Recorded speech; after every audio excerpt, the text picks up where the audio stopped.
আজকে একটু বাইরে গিয়েছিলাম। বাসায় কি রান্না করলাম?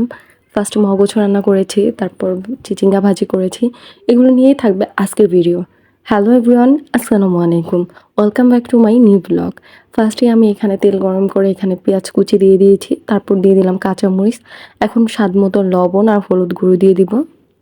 পেঁয়াজের সাথে লবণ আর হলুদ গুঁড়োটা একটু ভাজা ভাজা করে নিব নাড়াচাড়া করে।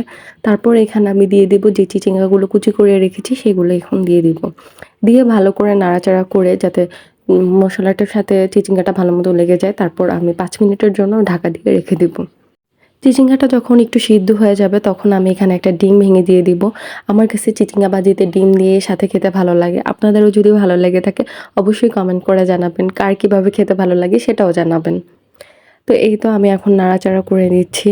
চিচিঙ্গাটা প্রায় সিদ্ধ হয়ে গেছে। এখন সিদ্ধ হয়ে যাওয়ার পর যখন একদম নামানোর ঠিক কিছুক্ষণ আগে আমি একটা ডিম ভেঙে দিব। ডিম ভেঙে দিয়ে ডিমটা ভাজা ভাজা করে নিব। ভালো করে একটা মানে সবজিটার সাথে ডিমটা যেন মিশে যায় ওইভাবে নাড়াচাড়া করে নিব। তো ডিমটা মিশে গেলে ভাজা ভাজা হয়ে গেলেই আমার চিচিঙ্গা ভাজি রেডি। তো এই তো আমার চিচিঙ্গা ভাজির ফাইনাল লুক। এখন আমি পরবর্তী রান্না আপনাদের সাথে শেয়ার করব। এখানে আমি গরুর মগজ নিয়ে নিয়েছি। ফার্স্টে ভালো করে গরুর মগজটা আমি ধুয়ে পরিষ্কার করে নিয়েছি। কারণ গরুর মগজে দেখা যায় অনেক রক্ত লেগে থাকে। আস্তে, আস্তে ভালো করে এটা আমি ক্লিন করে এখন হাত দিয়ে ভালো করে চটকে নিচ্ছি। কারণ হচ্ছে না হলে মগজ রান্নাটা ভালো লাগে না আমার কাছে। আমি ফার্স্টে ভালো করে হাত দিয়ে একদম গুঁড়ো, গুঁড়ো করে ফেলতেছি যাতে চটকে একদম মিশে যায়। মানে ম্যাশ টাইপের হয়ে যায়। তারপর চটকানো হয়ে গেলে আমি রান্নাটা বসিয়ে দিব। ফার্স্টে প্যানে তেল দিয়ে দিলাম। তেল যখন গরম হয়ে গেছে এখানে আমি পরিমাণ মতো পেঁয়াজ কুচি দিয়ে দিয়েছি আর কাঁচামরিচ দিয়ে দিয়েছি। তারপর এগুলো আমি একটু ভাজা ভাজা করে এখানে আমি ফার্স্টে তেজপাতা দিতে ভুলে গেছি। তারপর আমি এখানে তেজপাতাও দিয়ে দিয়েছি আর লবণ দিলাম। আদা বাটা দিব, রসুন বাটা দিব আর হচ্ছে ধনিয়া গুঁড়ো দিয়ে আমি একটু ভাজা ভাজা করে নিব। আমি এখানে মগজটা মাংসের স্টাইলে রান্না করেছি। কে কীভাবে রান্না করে আমাকে কমেন্ট করে জানাবেন। কিন্তু আমার কাছে এভাবেই ভালো লাগে, তাই আমি এভাবে রান্না করেছি। তারপর আমি এখানে একটু পানি অ্যাড করে দিব।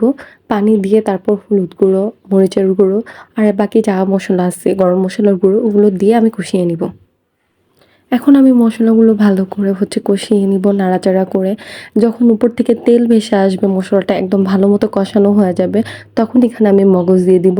আমাকে অনেকেই বলে, মানে বড়দের মুখে শুনেছি যে মশলা যত ভালো হয় কষানো রান্না নাকি তত টেস্টি হয়।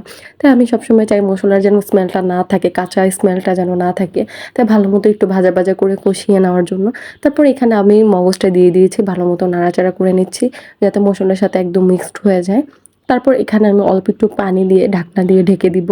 আর ওই পানিতেই মগজটা রান্না হয়ে যাবে, কারণ মগজ সিদ্ধ হতে বেশি সময় লাগে না। তাই এখানে আমি অল্প একটু পানি অ্যাড করব। তো ফার্স্টে আমি ভালো করে নাড়াচাড়া করে দিচ্ছি এবং যেন নিচ দিয়ে লেগে না যায়। আর মগজটা হচ্ছে অনেকটা ডিমের মতো, তাই ভালো করে নাড়তে হয়। এই তো আমার মগজ রান্নার ফাইনাল লুক। তারপর আমি এখানে একটা আউটফিট বের করে নিয়েছি, কারণ আমি একটু বাইরে যাব। আজকে আমি সাদা আউটফিট পরবো। আমার পায়জামাটাও সাদা, জামা সাদা, কিন্তু আমি ম্যাচিং করে হিজাবটা নিয়েছি আজকে পার্পল।